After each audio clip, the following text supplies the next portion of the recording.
Yo, what's going on, guys? Mush back at it with another video. Want to talk a little bit about a game called The Day Before.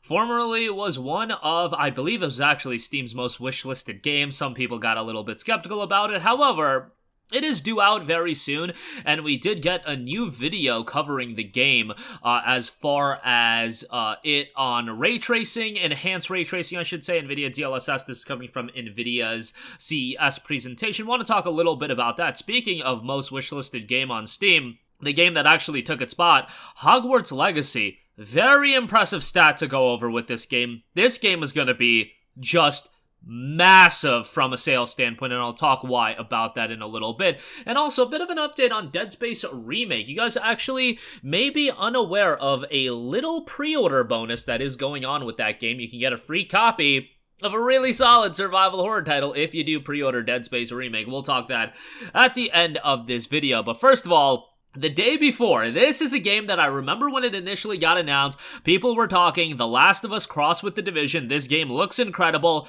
Very quickly became the most wishlisted game on Steam, and it's easy to see why. Like, when you look at this game, this is a game that if you're just a casual follower of gaming news, if you play the big games here and there, maybe you're a big player of, like, let's say Escape from Tarkov, you'll play the big multiplayer titles here and there. The Day Before is a game that would be right up your alley, and it's a game that from a description standpoint, the gameplay that we got standpoint so far, looks very good in that regard. But it is also a game that we thought we were going to get to play it back in June of last year. Then it saw a lengthy delay. Then we weren't getting a lot of updates on the game, and people got a little bit skeptical. It kind of happens with a lot of games these days. I mean, there's so many games that get revealed. Like, look at a Black Myth Wukong. I really hope at some point we get to play that game, but I'm remaining skeptical about a game like that. The new game that's being done by the Black Desert developers, it's totally escaping me, right? Crimson Desert. That game looks incredible. Hopefully we actually get to play it at some point. But, yeah, The Day Before did get a brand new video showcasing some gameplay, ray tracing enabled, and NVIDIA DLSS 3. And from a visual standpoint, it does look quite impressive. And again, from a premise standpoint, I think it's a game that everybody can get super into. The Day Before is an open-world MMO survival set in a deadly post-pandemic America, overrun by flesh-hungry infected and survivors killing each other for food, weapons, and cars. It's a survival game, multiplayer focus, PvPvE, a lot of teamwork-focused gameplay, survive at all costs, search abandoned vehicles, houses, and skyscrapers as you scavenge for resources, crush the infected and other players with realistic weapons, becoming a legend of the new world, explore beautiful yet dangerous places with stunningly detailed vehicles, and take part in the restoration of the former society before it's too late. In the survivor colony, you can sell your loot and communicate safely with other players. System requirement-wise, not too crazy. I plan to do a full breakdown of the system requirements closer to release, which, by the way, is March 1st, and, 2 months away from release. We're not hearing about this game getting delayed.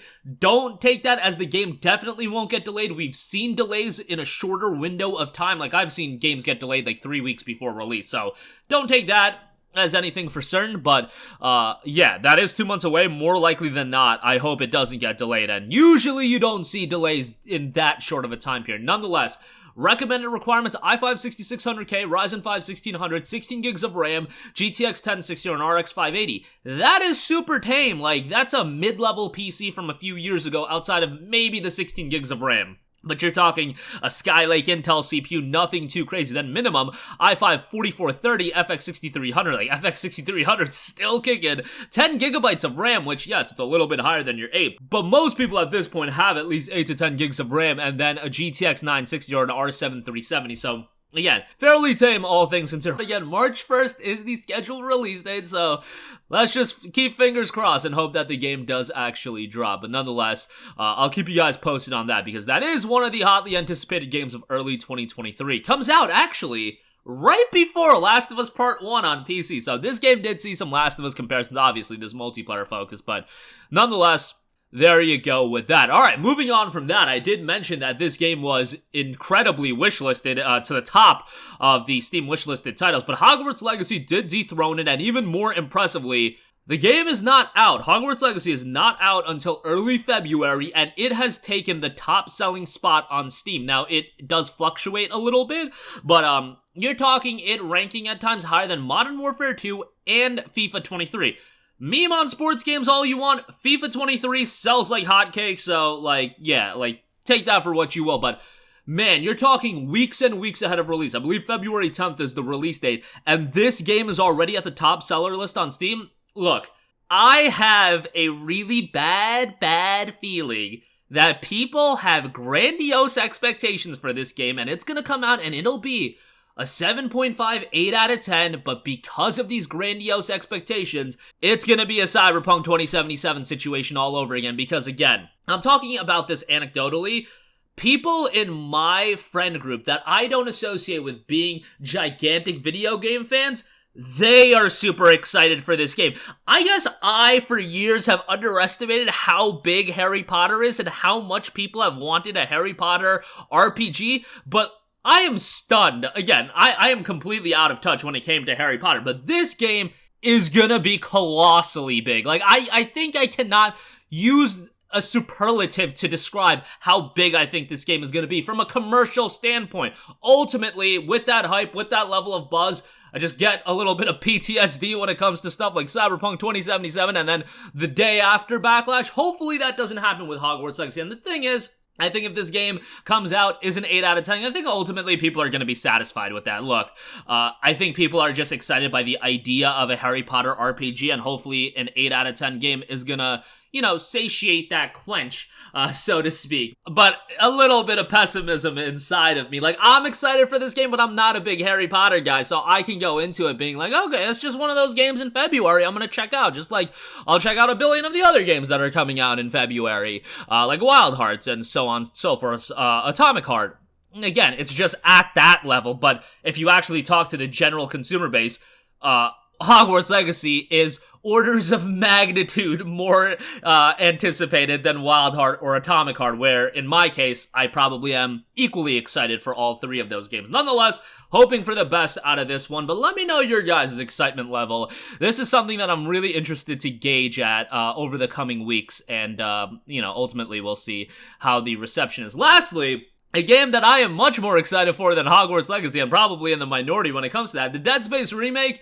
Man, I know it's a game from 2008 that still holds up pretty well. Does it really need a remake? Maybe, maybe not. I'm just happy to see Dead Space getting more love because this is a franchise that has been so undervalued for so long. And I do just want to quickly note that if you do pre-purchase the Dead Space remake on PC, on Steam, you will get a free copy of Dead Space 2. Dead Space 2 is excellent. Hot take, I like Dead Space 2 even more than Dead Space 1, so, you know, take that for what you will. I think most people like Dead Space 1 better, but I thought Dead Space 2 was tremendous. Dead Space 3 is the game that everybody, like, kind of memes on, but man, I am so looking forward to Dead Space Remake. I know that there was gonna be this comparison battle of Callisto Protocol and Dead Space Remake. I think Dead Space Remake is gonna comfortably beat that as long as they stay true to the original game. It's a modernization of that, which it looks to be, and it's a good PC port. I mean, the Callisto Protocol, a lot of people were memeing on it and calling it the stuttering protocol. Like, I like Callisto Protocol in a lot of areas, but that game was a disaster on launch day. Nonetheless, let's hope for better out of Dead Space Remake, and again, if you do pre-order the game, get a free copy of Dead Space 2, and that's gonna do it for me. Again, really interested to hear your guys' thoughts on the day before as we get a bit of an update on that game, and we're inching closer and closer to the release of that game as well, come March 1st. Hogwarts Legacy due out on February 10th, but it is already looking to be one of the biggest game releases of the year. It could end up, no hyperbole, the biggest game seller of the year, given that it's releasing on all platforms, yes, including the Nintendo Switch, so we'll see how that version turns out. And Dead Space Remake dropping January 27th. You can get a free copy of Dead Space 2 with your pre-order. That's going to do it for me. Let me know all your thoughts in the comments section down below. As always, guys, thanks for watching, and I will catch you guys in the next one. Peace out. Hey, what's going on, guys? Mush here again. Hope you enjoyed the video. As you guys might know, YouTube's notification system is sometimes a little bit wonky, even if you're subscribed to the channel. Maybe you're not abundantly aware that I uploaded a video. To remedy that situation, make sure you hit the bell notification button. This way, whenever I upload a new video, and I try to upload as consistently as possible, you will be notified directly of the upload, and you can watch it as soon as it goes live. I would really appreciate if you guys hit that button so you can stay up to date with all of the content I'm posting. But as always, guys, thanks for watching, and I'll catch you guys in the next one. Peace out.